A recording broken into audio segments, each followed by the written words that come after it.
When considering national security, our focus often turns to external threats or conventional criminal activity. Yet, a more nuanced challenge exists domestically: how government agencies approach organized movements, particularly those with a religious foundation. This discussion is not about questioning faith itself, but about understanding the complex intersection where protected religious expression meets the state's imperative to ensure public safety and uphold the rule of law. This analysis aims to foster awareness among policymakers regarding the delicate balance between constitutional religious freedoms and governmental responsibilities.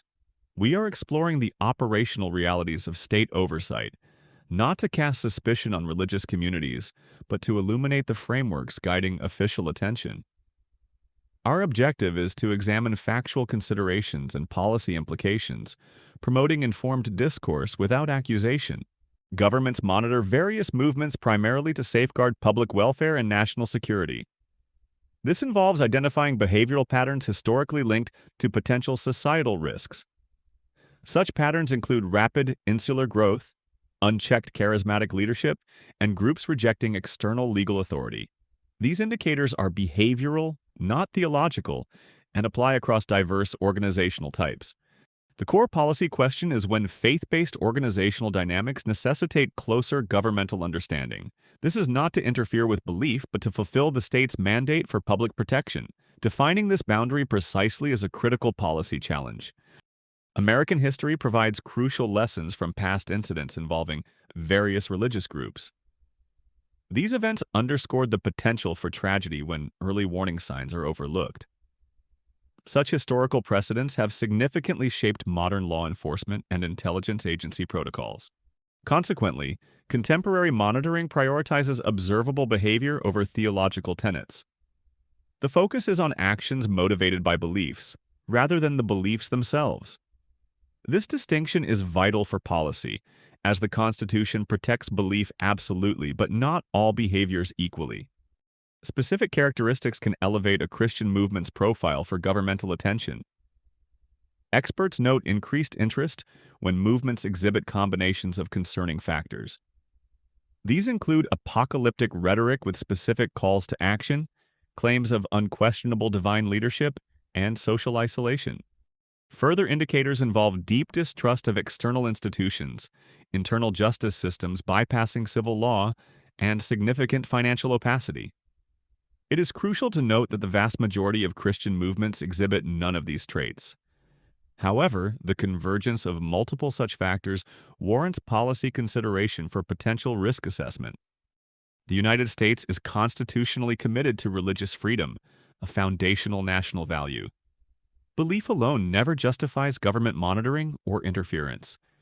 Individuals are protected in their right to hold any belief. However, extremism is defined by behavior, not by the depth of religious devotion. Policy must differentiate between protected religious practice and actions that pose a threat.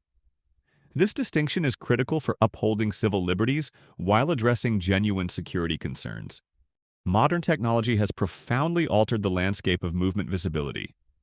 Groups once localized can now achieve national or global reach instantaneously. Public live streams, online sermons, and digital fundraising platforms amplify their presence. This increased digital visibility means government awareness often stems from publicly available open-source information. While visibility does not equate to threat, it naturally invites scrutiny. Policymakers must understand how digital platforms influence both movement dynamics and oversight mechanisms. This topic often generates public discomfort due to the personal nature of faith versus the perceived intrusiveness of government oversight. This intersection can foster distrust on both sides.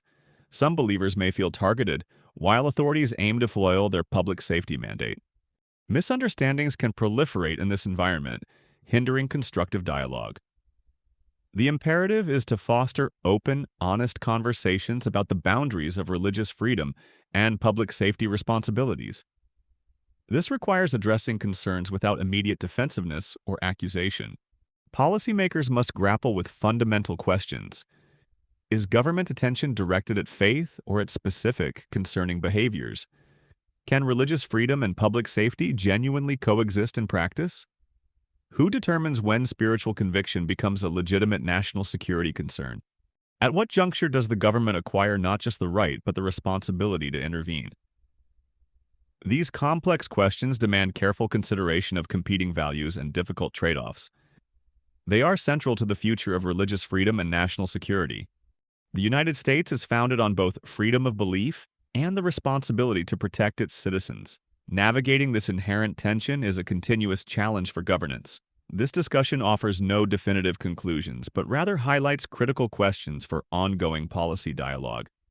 We encourage policymakers and stakeholders to engage thoughtfully with these issues. Understanding these dynamics is essential for developing robust, balanced policies that uphold constitutional rights while ensuring public safety. This is a call for informed deliberation on a vital aspect of our democratic society. This is the Scholar's Ledger, where history, faith, and power are revealed. Subscribe, leave your thoughts in the comments, and join us in the search for truth.